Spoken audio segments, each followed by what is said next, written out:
Have you ever been in a situation where you know the English word, you know the grammar rule, but when you open your mouth, nothing comes out? Oh, absolutely, Mia. That feeling of freezing up is so universal, right? It's the worst. You feel like your brain just locked the door on your vocabulary. Totally. And that hesitation is exactly what we want to tackle today. Hi, everyone. I'm Mia. And I'm Leo. Welcome to the English Blend. Today, we're diving into our new Talk to Yourself challenge, 10 minutes daily.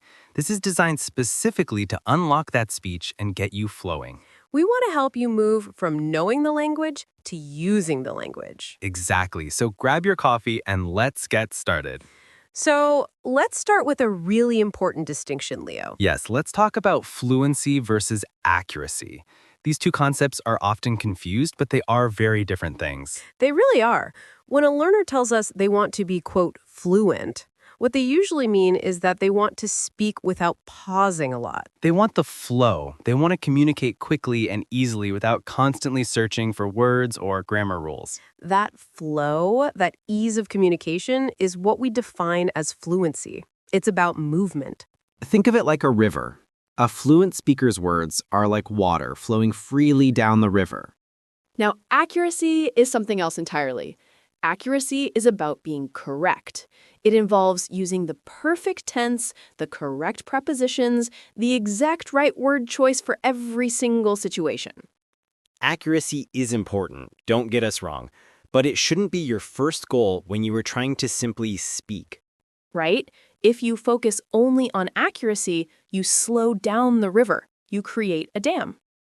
And that dam is usually the inner voice saying, wait, is that past perfect continuous? Should I use in or on? That little voice is useful for writing essays, but it is a disaster for real-time conversation. We have so many A2 and B1 learners who have excellent knowledge of grammar rules. They can pass written tests perfectly.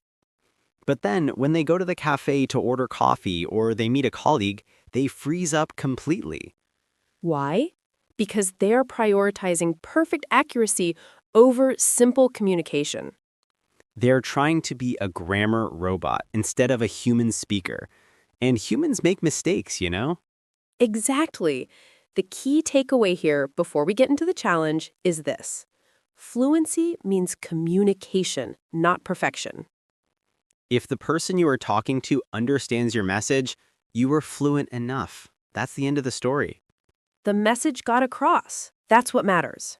It's often better to make 5 small grammar mistakes but keep the conversation moving than to stop for 30 seconds to make sure your verb conjugation is flawless. Because those 30 seconds of silence are so awkward, both for you and the listener. Absolutely. That's when the listener often tries to jump in and finish your sentence for you, which makes you feel even more pressure. Okay, so let's discuss the biggest block, the grammar block. The grammar block is essentially the anxiety that comes from overthinking the rules in real time. It often happens because the education system, in many places, focuses heavily on learning rules before using the language spontaneously. We learn English by analyzing it, almost like scientists, before we learn it by just doing it, like children do. A child doesn't stop and think, am I using the proper relative clause here? They just speak. They are maximizing fluency and minimizing the internal critic. And our learners, especially those moving into the B level, are caught in the middle. They know too much to speak freely, but not enough to speak perfectly. That's such a good way to put it, Mia. They have enough knowledge to judge themselves harshly. So how do we stop this overanalyzing? How do we silence that grammar judge in our heads? We train ourselves to produce language automatically, and that is why we developed the Talk to Yourself challenge. It's a very simple concept. It takes only 10 minutes a day. And the key rule of the challenge is no self-correction allowed during the 10 minutes. This is crucial. When you are talking to yourself, your goal is to maintain the flow, no matter how many mistakes you feel like you are making. You are teaching your brain that it is safe to speak. You are building muscle memory for speaking. Think about it like driving a car. When you first learn, you think about the clutch, the mirror, the speed, the brakes, all separately. But after months of practice, you just drive. It becomes automatic. You don't consciously think, I must now press the brake pedal 50%. English speaking needs to be like driving, automatic. And talking to yourself completely alone takes away the pressure of judgment from others. It's a completely safe practice environment. Now, let me tell a short story that illustrates the power of prioritizing communication over perfection. Oh, I love your stories. What have you got for us today? This is something that happened to me when I was traveling in Italy a few years ago. Travel stories are the best for showing language in action. I was trying to buy a train ticket, and I needed to specify that I wanted a round trip or return ticket. Okay, simple enough, maybe. Well, my Italian vocabulary was terrible, maybe A1 level. I knew the Italian word for go and the word for back. So you tried to combine them? Exactly. I said something that literally translated to, I require one ticket to go and then come back, please. That sounds very complicated and not official at all. It was messy, and the grammar was probably an absolute nightmare from the Italian perspective. I probably used 3 prepositions incorrectly. But the person at the ticket counter, did they understand you? Instantly, they paused for maybe half a second, smiled, and said the proper Italian phrase for round trip, and printed my ticket. That is the perfect example of fluency winning. Your messy, imperfect speech allowed you to get your point across successfully. That's our first useful phrase, actually. To get your point across means the listener understands your main idea, despite any errors. Your goal in that moment was transportation, not Italian linguistic perfection. Right. If I had stopped to perfectly conjugate the verb to return, the train would have left. And that's what we want learners to realize. Your English is a tool. Use the tool even if it's a little rusty or dirty. Okay, so let's dive into the practical side of this Talk to Yourself challenge. We have 4 steps we want our learners to implement daily. Step 1. Massive listening, focused speaking. Wait, massive listening? I thought we were talking about speaking practice. We are, but you can't produce language you haven't heard. Speaking is the output of the input you receive. So before the 10-minute speaking challenge, you should spend time listening to English content that is slightly challenging but still understandable.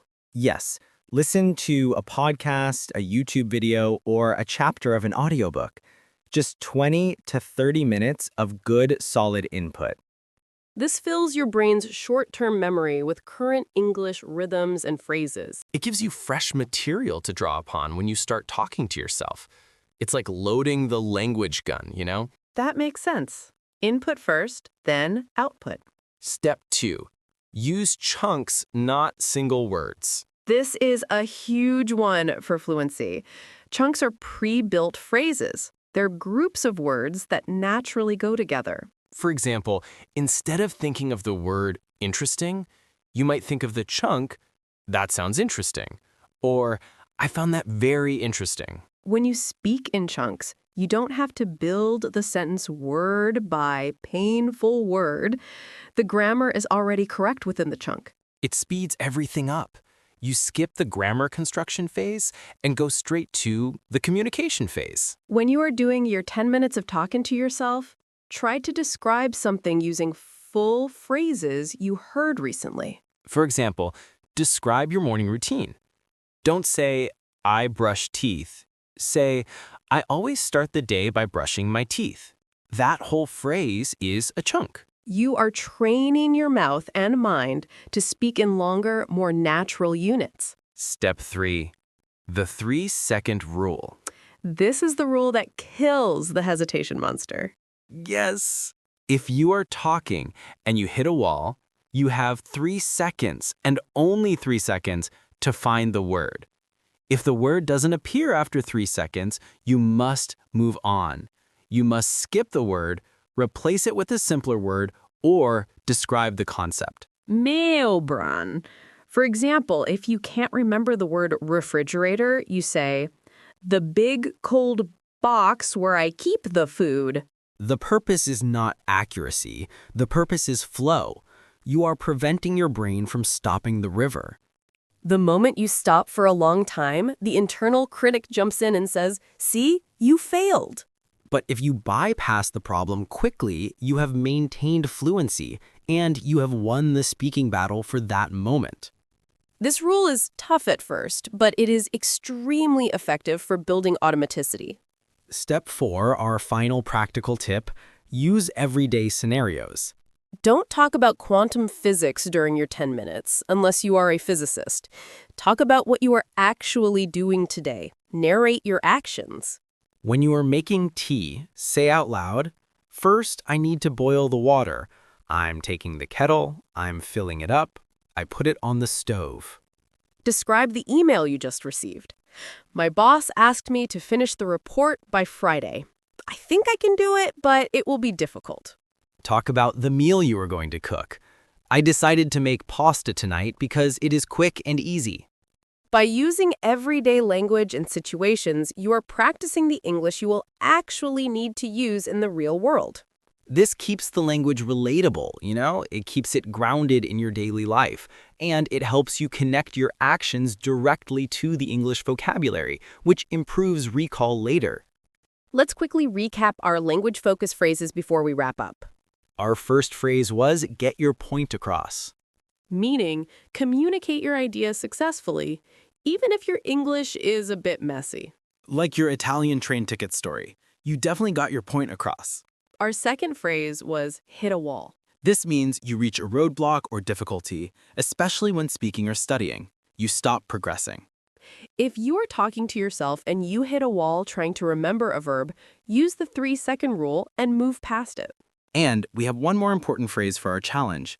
It's not the end of the world. This is perfect for the mindset we are trying to encourage. It's not the end of the world means that something is not a disaster or a catastrophe. It's a way of saying, relax, it's okay. The consequences are minor. If you make a mistake, say the wrong tense, or forget a word during your 10 minutes, it's not the end of the world. That mistake did not cause the planet to explode. It didn't ruin your life. It's just a tiny error that you can fix later. And the fear of making mistakes is often much worse than the mistake itself. We want you to treat those mistakes as learning data, not as failures. So let's bring it all back to the core concept, Leo. The core concept is commitment to flow. 10 minutes every day of uncorrected, spontaneous speech. You are conditioning your brain to prioritize speed and communication over perfect grammar. Don't write a script, don't read from a book, just react to your life out loud in English. Even if you just stand in front of the mirror and say, "Oh, wow, I look tired today. I hope this coffee works fast," you are practicing. You are building fluency, little by little, 10 minutes at a time. It's like chipping away at a statue. Small efforts daily lead to a big result. And remember, even if you feel awkward at first, stick with the 3 seconds rule and keep talking. The awkwardness is temporary. The fluency you gain is permanent. So take the challenge. Start today, 10 minutes. Set a timer, no self-correction. Focus on those chunks of language in describing your actual life. Use English as a functional tool, not a complex puzzle. And if you find yourself hitting a wall, just remember that making a small mistake is not the end of the world. Focus on making sure you get your point across in your internal monologue. That was a great talk. We covered so much about reducing hesitation. Yes, and next time we're going to dive into how to use English songs and lyrics to dramatically improve your pronunciation and rhythm. That sounds super fun and practical. Don't forget to subscribe and like this video so you don't miss our next episode. We love hearing how you are getting on with the challenge, so leave us a comment below. Yes, see you in the next episode of The English Blend.